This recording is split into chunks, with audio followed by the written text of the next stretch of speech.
Welcome back to my channel. Guys, ভিডিওটোৰ যোগেদি কেইটামান গুৰুত্বপূৰ্ণ টপিকস লৈ আলোচনা কৰিবলৈ চেষ্টা কৰিম। সো আপোনালোকে নিশ্চয়কৈ থাম্বনেলত দেখা পাইছে আৰু তাৰে প্ৰথম হৈছে যে ফ্ৰেশ সকলৰ ভেৰিফিকেশন আগত হ'ব নে মেৰিট লিষ্ট আগত হ'ব। সো এটো এটা বহুত কমন প্ৰশ্ন। তাৰ পিছতে পিডব্লিউডি সকলৰ মেডিকেল কেতিয়া হ'ব, আনহাতে ফেব্ৰুৱাৰী মাহত এলপিইউপি মেৰিট লিষ্ট দিবনে। সো এইখিনি বিষয়ক লৈ ভিডিওটো প্ৰস্তুত কৰিম। সো আপোনালোকে ভিডিওটো স্কিপ নকৰাকৈ হেকলৈকে চাই থাকিব। সো প্ৰথমতে মই পিডব্লিউডি সকলৰ বিষয়ে আলোচনা কৰিছো। একচুয়ালি ফ্ৰেশ ক্যান্ডিডেটস সকলৰ যি ভেৰিফিকেশনৰ কথা আছিল জানুৱাৰী মাহত, সো সেই ফ্ৰেশ ক্যান্ডিডেটস সকলৰ ভেৰিফিকেশন একচুয়ালি এতিয়া আৰু নহয়। আৰু এতিয়া আপোনালোকৰ পিডব্লিউডি যি ক্যান্ডিডেটস আছে সেই পিডব্লিউডি ক্যান্ডিডেটস সকলৰ যেহেতু ভেৰিফিকেশন হৈ গৈছে অলৰেডি, আৰু তেখেতসকলৰ মেডিকেল যি টেষ্ট এইটো বাকি আছিল।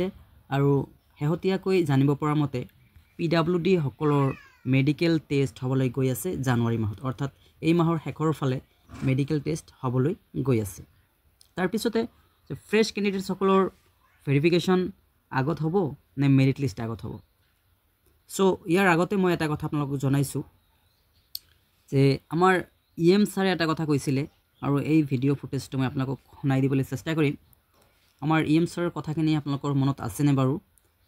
কেইমাহমান আগতে কৈছিলে আমাৰ ইএম ছাৰ কৈছিলে যে আমাৰ যি অনগোয়িং 5550টা পোষ্টৰ নিযুক্তি প্ৰক্ৰিয়া চলি আছে, আৰু সেই সময়ত ভেৰিফিকেশন লিষ্ট ওলোৱা নাছিল, কোনো ধৰণৰ ভেৰিফিকেশন লিষ্ট ওলোৱা নাছিল। আৰু আমাৰ ইএম ছাৰে তেতিয়া কিন্তু স্পষ্টকৈ কৈছিল মিডিয়াৰ যোগে যে অলপতে বা দুই এদিনতে ভেৰিফিকেশন লিষ্ট প্ৰকাশ পাব, আৰু তাৰ পিছতে আপোনালোকৰ ভেৰিফিকেশনৰ পিছত প্ৰভিজনাল মেৰিট লিষ্ট প্ৰকাশ পাব। আনহাতে প্ৰভিজনাল যি মেৰিট লিষ্ট আছে সেই প্ৰভিজনাল মেৰিট লিষ্ট ওলাওতে বা ওলোৱাৰ আগমুহূৰ্তত আকৌ এটা নতুনকৈ যি 4500 পদৰ এডভাৰটাইজমেন্ট প্ৰকাশ পালে, এই এডভাৰটাইজমেন্টটো প্ৰকাশ কৰাৰ কথা কৈছিলে। আৰু এইখিনিও মেনশন কৰিছিলে যে যিসকল ক্যান্ডিডেটছৰ নাম এই DW 5500 পোষ্টত ডিপ্ৰাইভ হ'ব বা নাহিব, তেখেতসকলে এই যি নতুন এডভাৰটাইজমেন্ট প্ৰকাশ পাইছে 4500 পদৰ, তাতে তেখেতসকলে পাৰ্টিসিপেট কৰিব পাৰিব।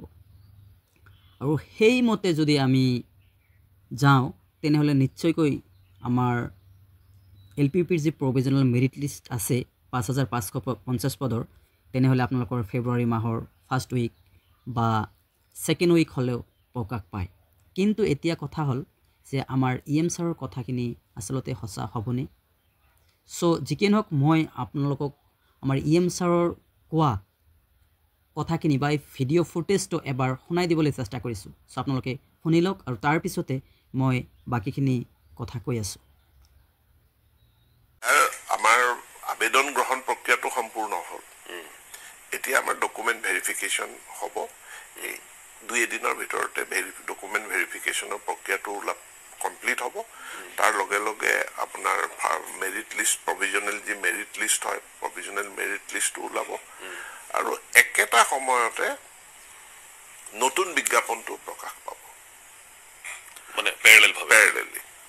আৰু আমি সময়সীমাটো এনেকৈ কৰি দিম যে যিসকল যদি কোনো মেৰিট লিষ্টত এখন তালিকাত তেওঁলোক নিৰ্বাচিত নহয়, ইমিডিয়েটলি যাতে তেওঁলোকে দ্বিতীয়টো বিজ্ঞাপনৰ এগেইনষ্টে আবেদন কৰিব পাৰে, কাৰণ তেওঁলোকৰ প্ৰফেশনেল কোৱালিফিকেশন আছে, টেট পাছ কৰি থৈছে। আপোনালোকে নিশ্চয়কৈ শুনিছে। কিন্তু এতিয়া কথা হল যে ফেব্ৰুৱাৰী মাহত এলপিইউপি মেৰিট লিষ্ট দিবনে। সো এইখিনিতে এটা কথা যে ফ্ৰেশ ক্যান্ডিডেটস সকলৰ ভেৰিফিকেশন এতিয়ালৈকে হোৱা নাই। আনহাতে আমাৰ ইএম ছাৰ যি কথাখিনি কৈছিলে বা সেইমতে যদি যাওঁ তেনেহলে কিন্তু আমাৰ ফ্ৰেশ ক্যান্ডিডেটস সকলৰ ভেৰিফিকেশন এতিয়া নহয়, আৰু প্ৰভিজনাল মেৰিট লিষ্ট দিয়াৰ পিছতহে ফ্ৰেশ ক্যান্ডিডেটস সকলৰ ভেৰিফিকেশন হ'ব, বা যিসকলৰ নাম প্ৰভিজনাল মেৰিট লিষ্টত আহিব সেই সকলৰ নাম ভেৰিফিকেশনত মাতিব।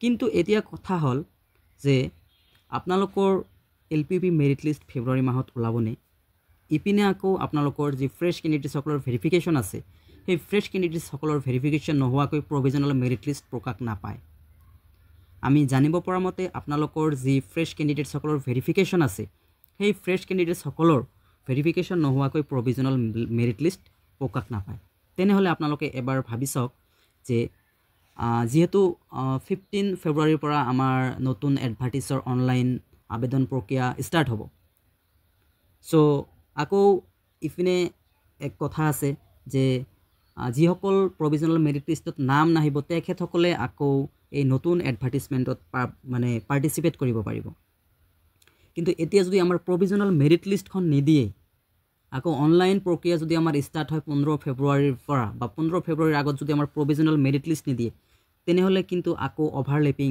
দেখা পোৱা যায় সো এতিয়া এনেকুৱা এটা ফাজেল বা কনফিউজিং আপোনালোকে এবাৰ ভাবি চাওক যে মেৰিট লিষ্ট দিবনে আপোনালোকৰ ভেৰিফিকেশ্যন হ'ব কিন্তু ইপিনে আমি যিখিনি জানিব পৰা মতে আপোনালোকৰ প্ৰভিজনেল মেৰিট লিষ্ট প্ৰকাশ পোৱাৰ আগত ফ্ৰেছ কেণ্ডিডেটসকলৰ ভেৰিফিকেশ্যন হ'বই ডেট মিনছ যদি ভেৰিফিকেশ্যন হয় তেনেহ'লে আপোনালোকৰ ভেৰিফিকেশ্যনটো কেতিয়া হ'ব আকৌ প্ৰভিজনেল মেৰিট লিষ্টটো কেতিয়া ওলাব সো মই যিখিনি জানিব পাৰিছোঁ সেইমতে আপোনালোকৰ যি ফ্ৰেছসকলৰ ভেৰিফিকেশ্যন সো জানুৱাৰী মাহত ইম্পচিবল জানুৱাৰী মাহত আপোনালোকৰ যি PWD সকল আছে মেডিকেল টেষ্ট হ'ব ভেৰিফিকেশ্যন হৈ গৈছে সো ফ্ৰেছ কেণ্ডিডেটসকলৰ ভেৰিফিকেশ্যন হ'লে আপোনালোকৰ ফেব্ৰুৱাৰী মাহত হ'ব দেন ভেৰিফিকেশ্যন কৰোঁতে নিশ্চয়কৈ কিছু টাইম লাগিব যদি সেই ফ্ৰেছ কেণ্ডিডেটসকলৰ ভেৰিফিকেশ্যন ফেব্ৰুৱাৰী মাহত যায় বা ফেব্ৰুৱাৰী মাহত দিয়ে তেনেহ'লে নিশ্চয়কৈ আপোনালোকৰ যি প্ৰভিজনেল মেৰিট লিষ্ট আছে